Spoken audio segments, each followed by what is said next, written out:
The rest of the story. I think John Boy Rulestone loved the Sawyer girl. Maybe he was just sorry for her, as were most folks around Sterling, Massachusetts. As a schoolgirl, she participated when called on, but at recess, she always sat alone, and after school, she always walked home alone. But John was the son of the local minister, and it was the least he could do to befriend the lonely little girl. He was a grade ahead of her in their one-room Redstone District School number 2 because he was receiving extra tutelage from his uncle. John Boy, everybody knew, was going to go to Harvard when he was 17. His outside studies allowed little time for John and Mary to be together after school. But she was growing very fond of the tall young scholar. She would confide that, however, only to the companions in her family farm barnyard, the chickens, the sheep, the horses, those to whom she'd given names and made pets. They would follow her about. It was not at all unusual for one or more of her pets to wait all day at the schoolhouse door. The other youngsters chided Mary Elizabeth for her animal friends, but not John Boy Rulestone.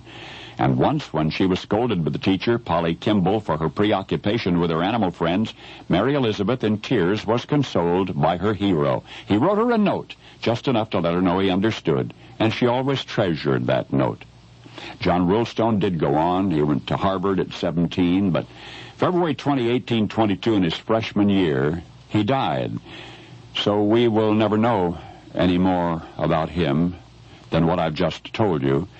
And yet, because of him, the whole world came to know her.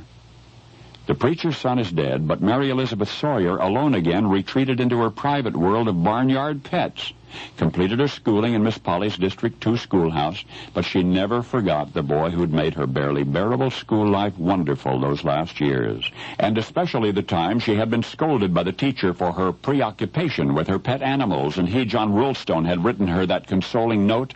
She still had that note. And even when she was grown and one day was speaking to a group of ladies at the Old South Fair in Boston, she remembered that note and quoted it. And Sarah Hale was present, and she printed it in Godey's Ladies' Book, and from that printing it came to the attention of a man in Detroit, and he was so touched by the tenderness of the story and the message in verse exchanged by school children 100 years before that the industrialist in Detroit reprinted the verse in book form in 1928,